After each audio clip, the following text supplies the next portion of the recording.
Afternoon, everybody. Thank you for having me. My name is Tanya Carter. I'm the Chief People Officer and I work for East London NHS Foundation Trust, which provides mental health, community and primary care.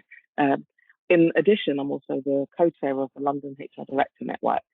So I'll be talking to you very much from a provider, from an operational, from a transactional HR. And we had that conversation about, either HR or OD. I'm yet to meet an expert in both.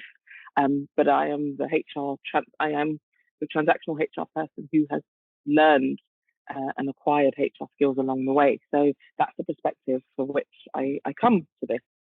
So I was really encouraged when I saw the donut because I too felt that it was all of the above. But if I had to rank them in order, I would say firstly it's hope, and sometimes the intention is not articulated and clearly enough, and the vision's not clear enough, and then it becomes a myth, and then it becomes a trap. And so that was it was interesting to see that a number of people have kind of categorized that in the same way. I think for me, and my experience and what I've observed in health, I think transformation is often misunderstood. I think an intent is there, and I think because it's not clear, it goes nowhere fast. And I think often you will have a transformation team that's going to come in and change the world. And then you've got the business as usual team that's kind of left behind and neither's talking to each other. And I say that also from my stint in consulting, you're often brought in to fix a problem, but the people who are on the ground doing the do are very often not at the heart of the conversation. So it's absolutely necessary for hope, particularly in this context of the current financial climate, particularly in the public sector.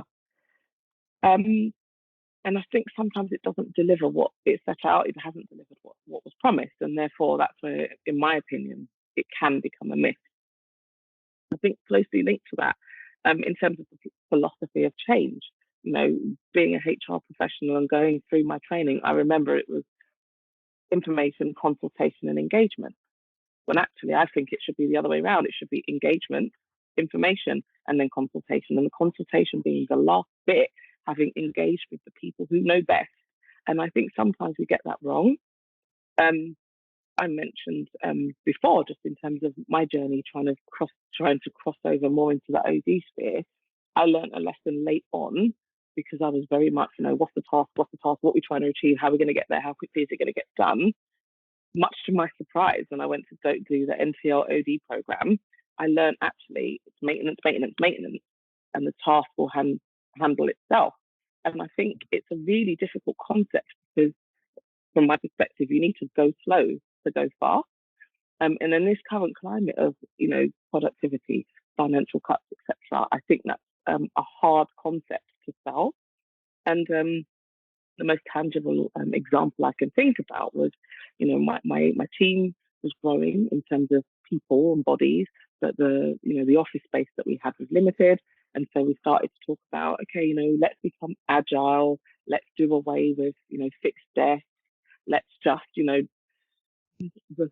me, it was a simple administrative change that wasn't going to be it wasn't going to affect people significantly, but OMG. Much to my surprise, the resistance was immense.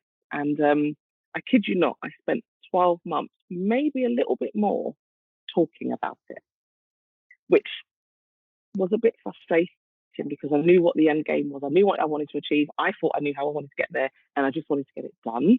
But I recognized without getting the buy-in and for people to own and believe, it wasn't going to happen.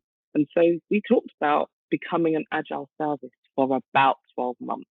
And then during that time, it was about, okay, you choose the furniture, you choose the design, you choose the layout, like you choose everything. I'll just sign the check.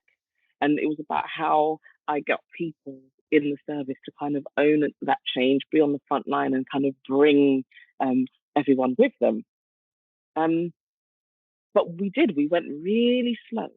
And then it became a vision. People could see what I could see. And then we were able to speed up. And I'm going to give you dates because it's really important. So on the 6th of January, 2020, we cut the ribbon on the office.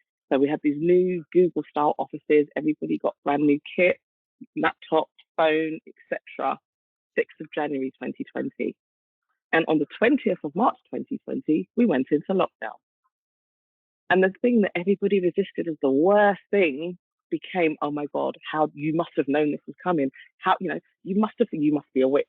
And then it became just, oh my God. So I was able on the 20th to say, right, everybody go home, and I'll see you online. And then there was the whole thing about how to learn Teams and do remote working and lead people remotely. That's a conversation for another day. But I think that was probably my biggest, most impactful mechanism on change. And then having to explain to the organization, yeah, agile coming, we're working on it, we're getting there. And people couldn't understand what there was to talk about. We just want people to work differently.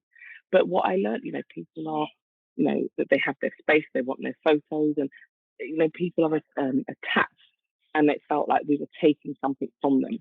So yeah, that was my learning about maintenance and go slow to go fast, and it has served us well. And now we're having to follow the next iteration around how do you manage remotely? How do you work in a hybrid way? How do you manage performance when you can't see people?